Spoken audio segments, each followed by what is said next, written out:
tersebut, bahkan pujian tersebut, ini saya contohkan makhluk dulu ya jemaah. Pujian tersebut kemudian terhenti. Begitupun dengan orang tua. Kita memuji anak tatkala mereka berprestasi, kita baik sama dia tatkala dia menyenangkan kita. Sementara tatkala mungkin ujian datang lewat dia, mungkin membuat kita sebel dan jengkel, berhenti kebaikan kita berikan kepada anak kita. Nah ini jemaah sekalian, sejatinya kita disuruh setiap waktu itu meralat betapa kebaikan itu tidak peduli sebenarnya kita dapat baik atau tidak. Makanya kaitannya dengan birrul walidain, kalau kita itu selalu mengingat bahwasanya yang memerintahkan birrul walidain itu kepada Allah, maka tak peduli bagaimana orang tua itu. Kita dapat apa dari orang tua? Pokoknya Allah yang memerintahkan. Wa qadha rabbuka. Allah yang mewajibkan kita untuk birrul walidain. Tidak pandang musimnya seperti apa. Begitupun juga orang tua kepada anaknya. Allah memerintahkan kita untuk senantiasa bertanggung jawab atas amanah Allah Subhanahu wa taala yang diberikan kepada kita. Nabi Nuh alaihissalam tetap memberikan sempurna pengasuhan kepada anak-anaknya, kepada istrinya. Tidak peduli bagaimana istrinya, tidak peduli bagaimana anak-anaknya, sampai akhir. Ya bunayyarkam ma'ana, naik kapal bersama bapak. Ya, dengan bahasa yang sangat santun, lembut, tetap Nabi Nuh alaihissalam tak berhenti memberikan kewajiban yang Allah perintahkan kepada beliau untuk memberikan pengasuhan kepada anaknya. Apakah kemudian Allah mencela Nabi Nuh alaihissalam karena hasilnya ternyata demikian? Allah berfirman di bagian akhir surat At-Tahrim, Daraballahu mathalal ladzina kafaru imra'atan Nuh wa imra'atan Lut. Allah menjadikan contoh pelajaran dari profil orang kafir itu justru istrinya Nabi Nuh salah satunya. Begitu juga Kanaan, anak beliau, dengan kesombongannya, sa'awi ila jabalin yu'simuni, aku akan naik gunung, enggak ada air menenggelamkan gunung. Tapi Allah tak mencela Nabi Nuh alaihissalam karena beliau telah melakukan tugas pengasuhan itu apapun itu kondisi anak dan istrinya. Terus mendoakan, tidak pernah berhenti meskipun respon dari anak menolak. Maka Allah tetap memilih Nabi Nuh menjadi nabi yang mulia. Innallaha astafa Adama wa Nuha wa ala Ibrahim wa ala Imran 'alal alamin. Allah pilih istafa, dipilih spesial potret Nabi Nuh alaihissalam di dalam surah Al-Imran. Kenapa beliau tetap diangkat, dimuliakan? Padahal kelihatannya menurut kacamata kita gagal dalam tanda kutip, Pak. Berdakwah sekian ratus tahun, bukan mendekat kowe, malah jauh, lari, kabur. Ratusan tahun jemaah sekalian. Inilah jemaah sekalian, kita diperintahkan untuk melaksanakan sebuah perintah itu kalau datang dari Allah, tidak peduli kondisinya gimana. Ini pelajaran. Ya. Allah nyuruh kita bakti sama orang tua, tidak peduli orang kita tuh ngasih apa ke kita. Melantarkan kita kah? Mungkin berkata kasar sama kita, karena Allah yang nyuruh saya berbuat baik kepada orang tua. Jadi tidak sebagaimana hari ini mungkin Barat mengajarkan saya baik kepada orang tua karena orang tua baik sama saya. Saya baik sama anak karena anak baik sama saya. Saya puji anak saya karena saya mendapatkan kebaikan dari dia. Dia menjengkelkan saya tinggalkan anak-anak saya. Nah ini jemaah sekalian, kita lihat ini datangnya dari mana? Datangnya dari Allah. Begitupun juga dengan siklus takdir dalam kehidupan kita. Kenapa kita diajarkan apapun alhamdulillah. Alhamdulillah. Di surga itu ada namanya Baitul Hamdi jemaah. Khusus untuk siapa itu? Baitul Hamdi untuk orang-orang yang tetap memuji Allah di saat puncak ujian. Salah satu yang paling berat ketika Allah ambil anaknya. Ya. Maka Allah bertanya kepada malaikat, apa yang ia katakan ketika aku perintahkan kau untuk cabut nyawa anaknya? Dia memujimu ya Rabb. Bangunkan untuknya satu rumah di surga disebut dengan Baitul Hamdi. Rumah pujian. Maka dalam Islam jamaah sekalian ada dua jenis alhamdulillah. Ini kesadaran yang kita bangun di pagi hari ini. Satu, ketika cocok kondisinya dengan hawa nafsu kita diajarkan alhamdulillah bi ni'matihi tatimmus shalihat. Segala puji bagi Allah, dengan seluruh nikmatnya sempurna semua kebaikan yang kami dapatkan. Kalaupun tidak cocok, bukan berubah pujiannya, Pak. Tetap segala puji bagi Allah. Ala kulli hal. atas setiap keadaan. Jadi jamaah, kalau kita boleh mentadaburi kalimat alhamdulillah dalam surah Al-Fatihah itu diapit dengan Ar-Rahman Ar-Rahim. Untuk menyadarkan kita, mau kayak manapun kita itu gak suka, protes, tahu gak? Yang memberikan sesuatu yang sedang tidak nyaman Anda rasakan tuh Ar-Rahman loh. Ya, itu. Jadi memahami bahwasanya Allah tuh sayang banget kepada kita. Lebih sayang daripada seorang ibu sayang kepada anaknya. Itu Ar-Rahman.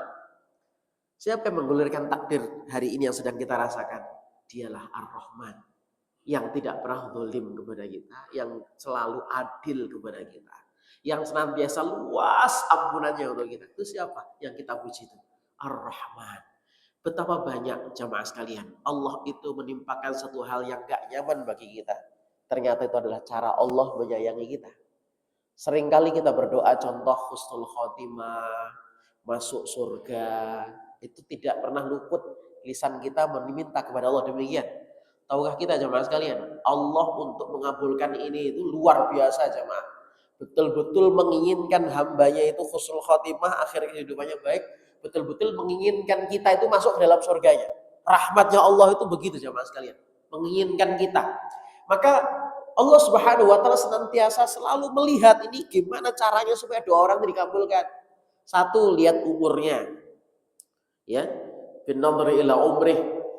Dengan melihat gimana itu umur. Umurnya Allah Maha tahu yang menciptakan jamaah sekalian. Tahu batas umur kita. Seberapa? Diberikan kaidah lewat hadis Nabi SAW, a'maru ummati ma baina sittina wa sab'in. Itu kalau umat Rasulullah udah batasnya jelas.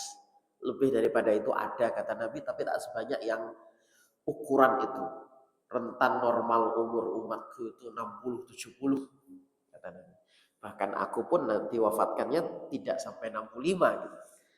Nabi sudah memberikan clue batasan umur. Oke, berarti umur kita nggak panjang.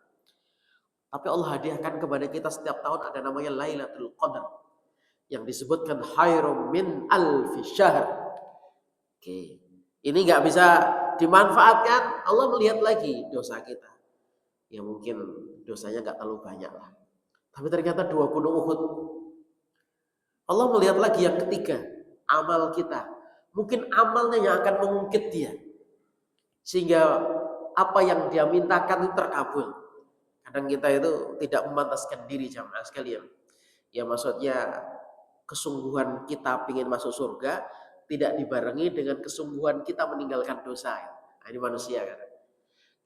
Allah melihat dosanya banyak, amalnya pun juga nggak banyak. Tapi tetap bagaimana doa orang ini terkabul nih. Husnul khotimah masuk surga. Allah hadirkan ujian dalam hidup kita. Makanya memang ujian itu jamaah sekalian sakit, Pak. Tidak ada yang nggak sakit jemaah.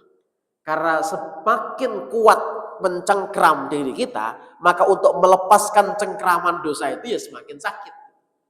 Dahan yang kering dengan dahan yang masih muda atau yang masih mencengkram itu lebih sulit yang kalau masih mencengkram, Pak, jemaah sekalian.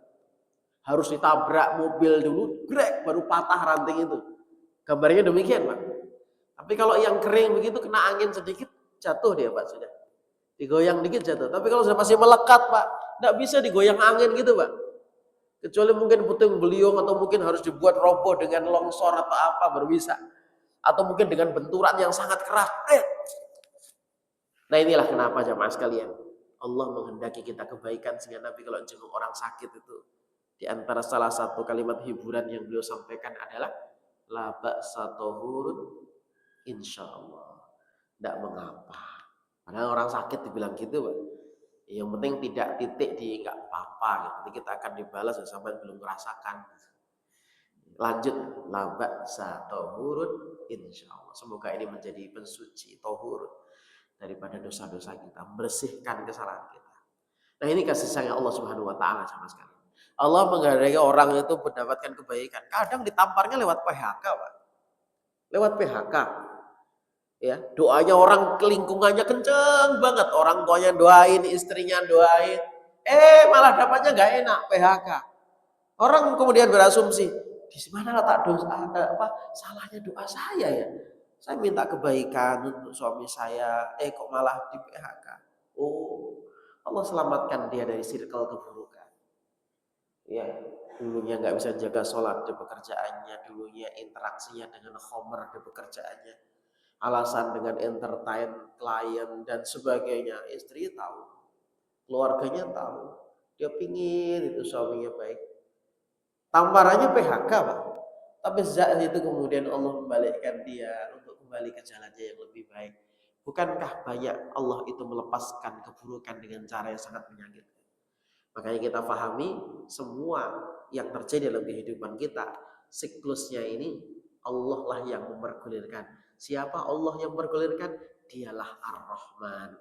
Inilah mungkin jemaah sekalian yang kemudian membuat kita bisa lebih mudah lapang dada atas setiap keadaan yang terjadi dalam kehidupan kita. Jemaah sekalian, ini prolognya kepanjangan tapi mengingatkan kembali bahwa setiap kita itu wajib diingatkan selalu untuk bersyukur atas setiap keadaan, karena memang Allah bergulirkan keadaan yang kita rasakan seperti siang dan malam.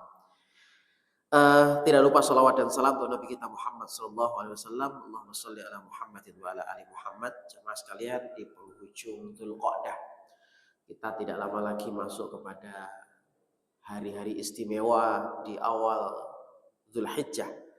Menurut hisab, ini baru hisab ya, yang menggunakan metode ini biasanya ya, saudara-saudara kita di Muhammadiyah. Bahkan sudah ada pengumumannya bahwasanya 28 Mei adalah 1 Dzulhijjah. Tanggal 5 adalah hari Arafah dan tanggal 6 hari Jumat, 6 Juni adalah Idul Adha. Kalau menurut hisab demikian. Kalau ru'yah kita tunggu nanti. Di tanggal 27 apakah sudah nampak hilal atau belum. Berarti kan tidak lama lagi jamaah sekalian, kan depan. Ya. Nabi pernah menyebutkan dalam hadis yang sangat masyhur, "Ma min ayyamin al-amalus shalih fiha khairun wa ahabbu ila Allah min hadhihi al-ayyamil 'ashr." Tentunya kita sudah faham hadis ini, familiar di telinga kita. Tidak ada amalan yang terbaik kecuali amalan yang dikerjakan di hari-hari ini. Kalau Ramadan punya layalin 'ashr wal fajr wa layalin 'ashr, 10 malam-malam terbaik terakhirnya. Kalau Dzulhijjah punya 10 siang terbaik. Ulang ya. Kalau Ramadan punya 10 malamnya terbaik di bagian akhirnya. Sampai Allah jadikan sumpah, wal fajr wa layalin 'ashr. Malam-malam 10 itu semua berpendapat ini adalah 10 akhir Ramadan. Tapi kalau siang harinya 10 hari terbaik adalah 10 hari awal Dzulhijjah. Ini momentum. Sejatinya seluruh bulan haram, arba'atul hurum, yang tiganya berurutan ini Pak, salatul mutalawiyat, Dzulqa'dah, Dzulhijjah, Muharram, semuanya adalah kebaikan. Tapi bil khusus adalah 10 awal Dzulhijjah ini. Ini sekedar mengingatkan jemaah sekalian. Amalan paling utama deretan ranking 1-2-nya tidak bisa bergeser Pak. Haji, umrah, dan kurban. Itu ranking 1, ranking 2-nya Pak. Kalau ditanya apa yang paling utama di bulan-bulan ini ya, haji, umrah, nomor 2 kurban. Baru nanti ada amalan-amalan berikutnya jemaah sekalian. Kata di panitia mengumumkan tentang korban itu menyemangati terus kita jemaah sekalian. Mudah-mudahan kita dimampukan. Dan ini kata kuncinya adalah satu, keinginan kita, niat kita yang benar. Yang kedua, salah satunya adalah doa, kemudian barulah nanti sempurnakan ikhtiar. Kenapa demikian? Hari ini saya mengajak tadabbur dulu poin doa ini Pak. Kita sering memberhentikan doa kita karena kita seringnya melihat kondisi diri kita. Jadi doanya itu seringnya pakai kacamata kita Pak. Contoh nih, saya hari pendapatannya 100.000 per hari contohnya. Wah ini berarti 3 juta doang. Itu korban dari mana ceritanya? Untuk makan saja mungkin kurang, contoh begitu. Sehingga dengan kacamata tersebut kita beranggapan gimana minta korban, gak masuk akal. Akhirnya kita sama sekali gak pernah minta bisa korban. Apalagi minta bisa berhaji umroh. Umroh hari ini kalau dari Balikpapan ya masih ada 28,5, masih ada 29, masih ada lah jamaah sekalian.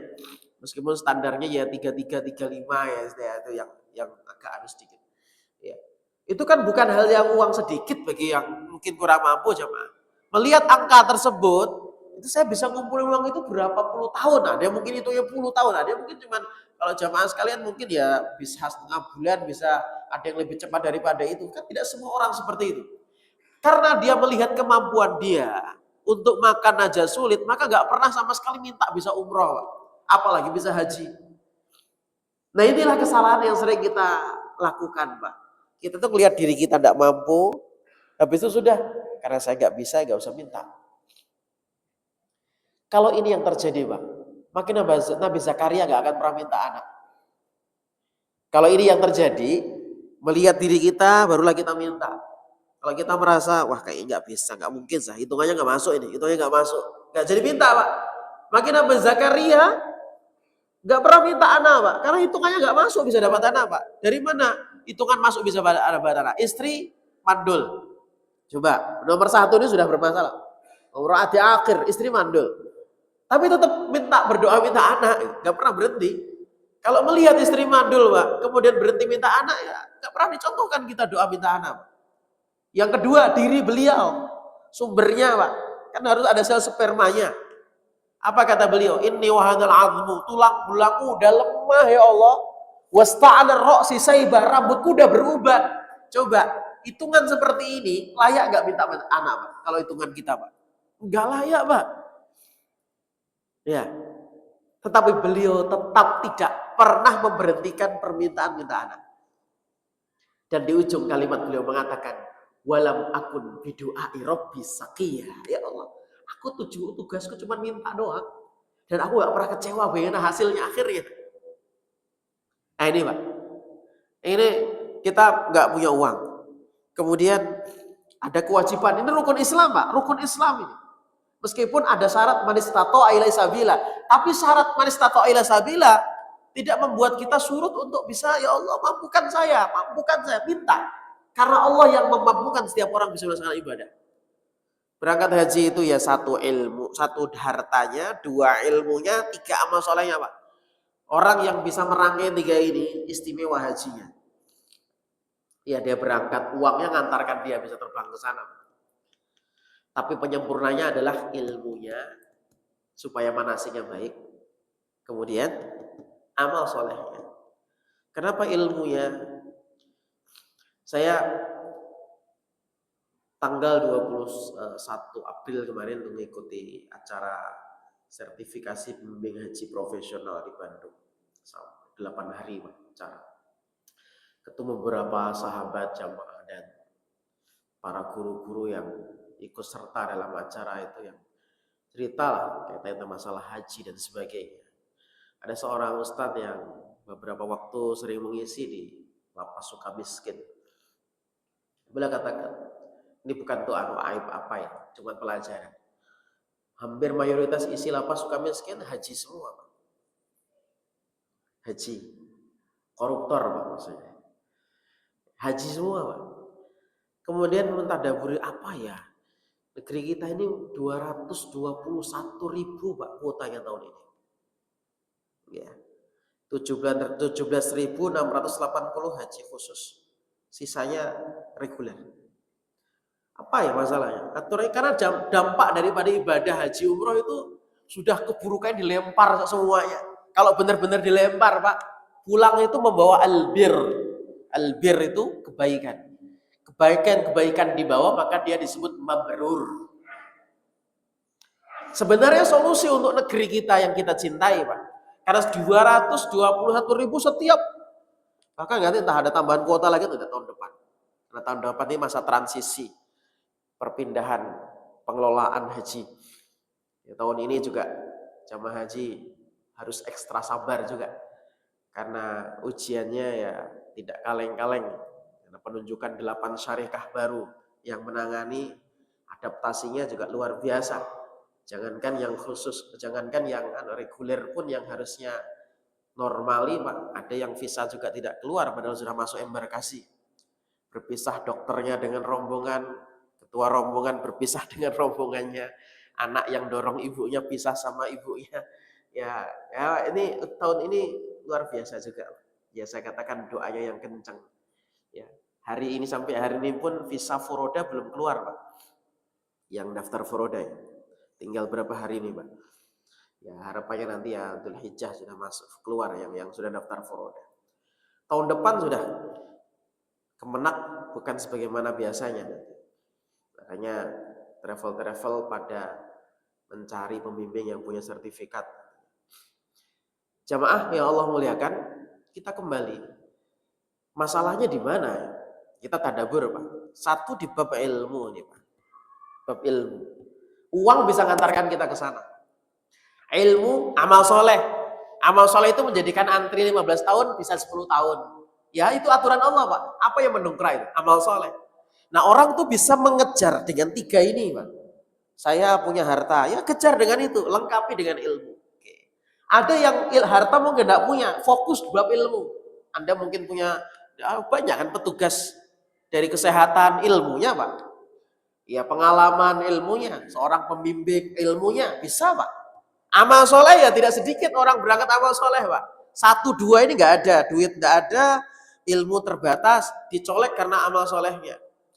Saya pernah tugas 3 tahun dulu di Kota Baru, Pak, Kalsel, di Pulau Laut. Ingat betul ada seorang anggota dewan dari fraksi PAN, seorang Muhammadiyah gitu. Ada nyolek kayak sudah haji kan? Ya, belum, Pak. Ya, tulak sama ulun kan haji. Saya katakan, ini punya amalan apa ya? Berangkatnya dicolek, Pak. Pasti punya amalan istimewa ya. Subuh-subuh gini, Pak. Di depan saya. Ada seorang ketua dewan bilang, sudah haji kayak? Belum, Pak. Nah, kena haji sama ulun. Ya, kena haji sama ulun katanya. Ya Allah, itu sujud tersungkur, Pak, orang itu, Pak. Mimpi apa gitu. Ya, Pak. Ini colek, itu namanya haji colek, Pak. Ya, sama saya mengatakan pasti ada amal istimewanya ini apa ini? Nah, 3 ini silahkan ditempuh, Pak. Nah, idealnya orang bisa melakukan 3-tiganya. Ya, hartanya mengantarkan dia, ilmunya juga mengantarkan dia. Kenapa ilmu? Hari ini regulasi, subhanallah jemaah sekalian. Kita di Indonesia ini akhirnya semuanya diterapkan fikih orang tua. Fikih orang tua akhirnya kita banyak mendapatkan dispensasi fikih. Dan itu diratakan semua. Apa sebab? Ya daftar antrian cukup panjang. Dan ini juga sebenarnya caranya sebenarnya mudah, Pak. Cuman kadang kita mempersulit. Ya. Jadi dana haji itu kan menggiurkan, Pak. Maka setiap orang yang ingin haji dimotivasi daftar meskipun belum mampu. Daftar supaya apa? Ditakut-takutin semakin lama kalau sampai nggak daftar. Justru inilah yang membuat tambahan antrian. Yang mampu tersingkir semua. Ya. Karena syaratnya manis tato sabila ini kita nggak praktekkan hari ini. Yang belum mampu daftar dapat nomor porsi, ya masuk dalam antrian terus begitu akhirnya. Sementara kemudian regulasi kalau diatur dengan baik. Yuk yang mampu siapa tahun ini, yang mampu siapa lagi datang. Yang pun sudah mampu beneran istiqoahnya, uang udah pas, nggak ada nanti pelunasan 5 tahun lagi tidak. Pokoknya sekarang yang mau berangkat siapa? Insya Allah nggak antri. Ya. Cuman sekarang ditakut-takuti yang pengen haji ya segera daftar. Nah, padahal dia saat kondisi daftar uangnya belum cukup. Ya. Nah, dan memang dana haji itu luar biasa. Ya kalau ngendap 10 tahun kan lumayan. Saya tidak berbicara tentang masalah itu serah tuh. Nanti itu Allah yang Maha tahu apa maksud. Tapi kita ingin sama-sama belajar. Sama-sama belajar. Kenapa disebut regulasi sekarang itu mengikuti ya orang tua, karena usia yang berangkat jamaah haji paling banyak orang tua ya Indonesia, Pak. Nah, bayangkan andai kan sekarang 30 tahun masa tunggunya. Kalau sama daftar umur 40 berarti umur 70, Pak, berangkatnya. Hitungan kita, Pak, hitungan manusia ya. Kalau sekarang yang tahun ini berangkat rata-rata penantian 11 tahun, 12 tahun, 13 tahun. Yang tahun ini berangkat nih, yang daftar reguler, silakan tanya sahabat-sahabatnya. Karena hitungannya demikian, yang tahun ini berangkat tuh rata-rata masa tunggunya di atas 10 sudah. Tahun depan mungkin yang masa tunggunya 13 sampai 15 tahun depan. Kalau yang tahun ini berangkat berarti yang sudah daftar kurang lebih 12 tahunan, 13 tahunan. Yang tahun ini berangkat. Ya. Tapi kan itu masih nggak terlalu lama, Pak. Kalau yang sudah semakin tahun depan semakin yang berangkat yang semakin penantian lama, begitu. Nah, kenapa regulasi seperti itu? Akhirnya berdampak kepada seluruh manasik haji dan umrohnya. Dampaknya gimana? Kan kaitannya masalah istitoah fisik, kemampuan fisik, tenaga, terutama tenaga jamaah sekalian. Karena ibadah fisik salah satunya haji. Maka karena fisik kita mungkin tidak memadai, dipangkaslah beberapa perkara-perkara yang masuk dalam rangkaian sunnah-sunnah di dalam. Ya, kalau rukunnya insya Allah dikerjakan. Rukun dikerjakan. Tapi setiap tahun mungkin ada pergeseran lagi. Kalau yang lama, sejak lama tidak pernah ada tarwiyah kita. Sejak reguler itu tidak ada namanya tarwiyah. Sunnah Nabi SAW tanggal 8 Dzulhijjah beliau mabit dulu di Mina sebelum beliau wukuf di Arafah. Ya, sholat duhur, maghrib, duhur, asar, maghrib, isya, subuh di qasar tanpa dijamak. Jumlah yang 4 rakaat ya, jadi 2 rakaat tanpa dijamak. Nabi melakukan itu kan sunnah Nabi. Tidak melakukannya tidak apa-apa sebenarnya Pak. Cuman sekali kita melakukan itu sayang gitu. Cuman kan masalahnya pemerintah mengakomodir bagaimana kreditnya manusia kalau kita ke mobilisasinya akan lebih sulit lagi ketika nanti puncak wukuf. Karena fokus kita adalah di puncak wukuf rukunnya dulu ya, tidak salah sama sekalian. Tapi akhirnya kan semua hukum diratakan. Ya, makanya masih ada hari ini beberapa yang masih melakukan itu seperti KBIH kita bergabung di KBIH jadi reguler tapi ikut di KBIH. Hanya ada tarwiyah ya, insya Allah kita ajak tarwiyah. Ya, ada masih seperti itu. Kalau buat haji khusus ada kemudian ngajak tarwiyah. Tapi kalau yang umum sudah tidak ada. Itu kalau itu sudah sejak lama Pak tarwiyah. Kalau yang tahun-tahun terakhir ini adalah menafikan, menghilangkan mabit di Musdalifah. Ya, dari Arafah.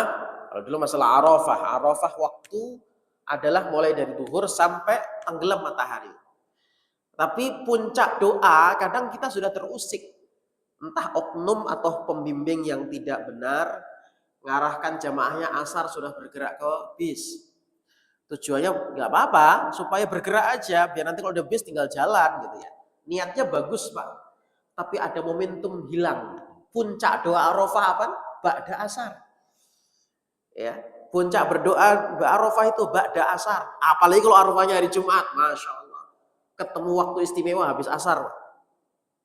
Tapi waktu habis asar kadang kita sudah dibuat gupuh itu apa ya? Sibuk untuk cari bisnya mana. Segera kita akan bergeser. Ya meskipun bergesernya nanti maghrib. Tapi kan otomatis kekhusyuan kita sudah mulai terganggu dengan itu. Ayo cepat-cepat tak. Apalagi orang tua Pak takut ketinggalan, takut seperti itu. Apalagi pembimbingnya kemudian ayo cepat-cepat nanti ketinggalan nggak dapat makan. Ya ditakut-takutnya masalah urusan perut tambah repot lagi tuh Pak. Nggak makan, waduh takut nanti kelaparan gimana. Ini kadang masih ada pembimbing yang cari gampang seperti itu. Ya, niatnya ya keselamatan jamaah, tapi akhirnya menggampangkan sebuah ibadah. Musdalifah, Nabi sunnahnya mabit. Kalaupun terpaksa tengah malam tuh baru boleh bergeser Pak.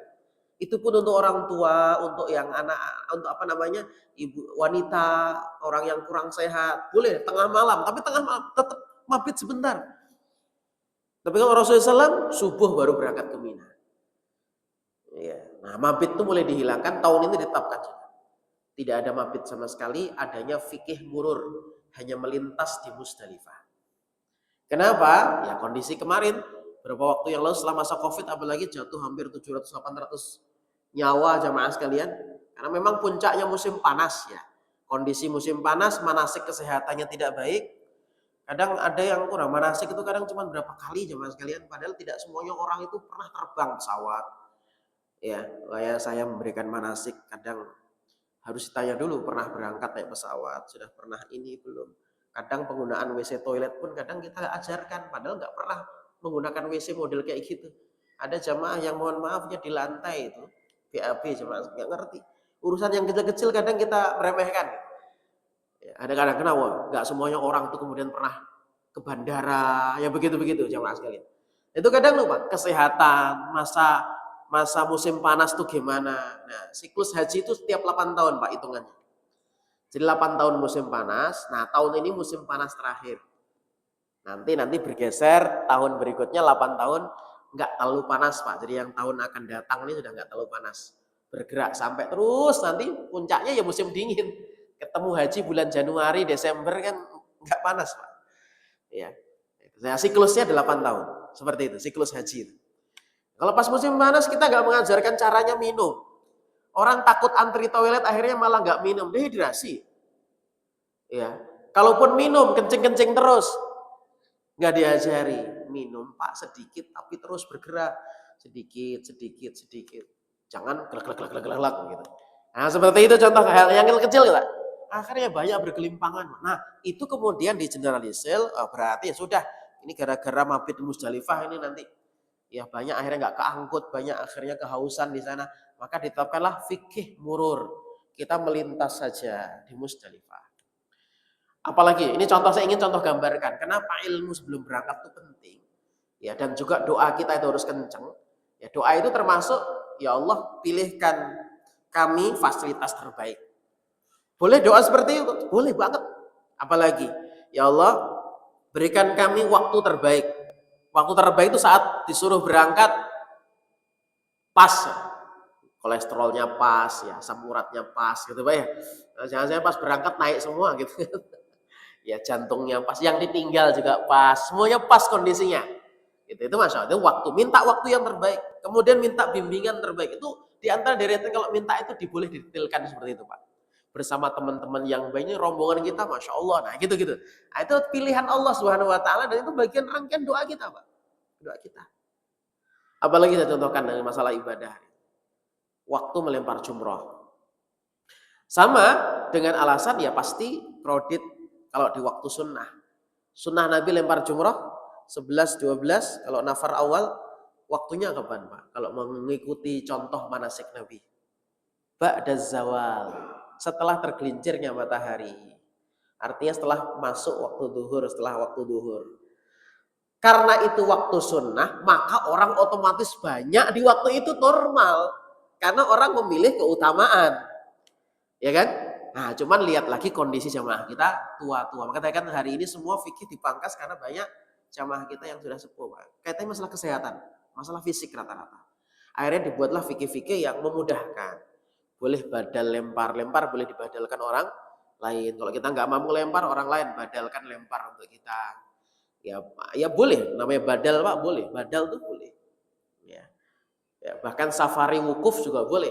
Ambulan bawa ke, jadi kita sakit diinfus atau apa, namanya wukuf itu rukun, tetap harus ke Arafah meskipun pakai ambulan. Namanya safari wukuf, tetap harus wukuf ya, meskipun waktunya tidak sebagaimana yang lain. Nah, itu ada dispensasi tadi ada Pak, tapi kita harus ngerti batasannya seperti apa sebenarnya ya. Tahun ini sudah ditetapkan jadwalnya, tahun ini waktu wukuf semua jamaah Indonesia sebelum duhur Pak. Sebenarnya mungkin sebelumnya sudah banyak diserukan demikian, tapi lebih tegas lagi tahun ini. Ya pokoknya sebelum duhur. Ya dengan alasan kalau habis duhur itu banyak orang gede-gede kasihan. Kita tergencat-gencat dan sebagainya gitu. Tetapi ya ada, kalau Allah ngasih kemudahan, beberapa KBH tetap mengajak jamaahnya untuk melaksanakan sebagaimana manasik Nabi SAW melempar jumroh ba'da duhur.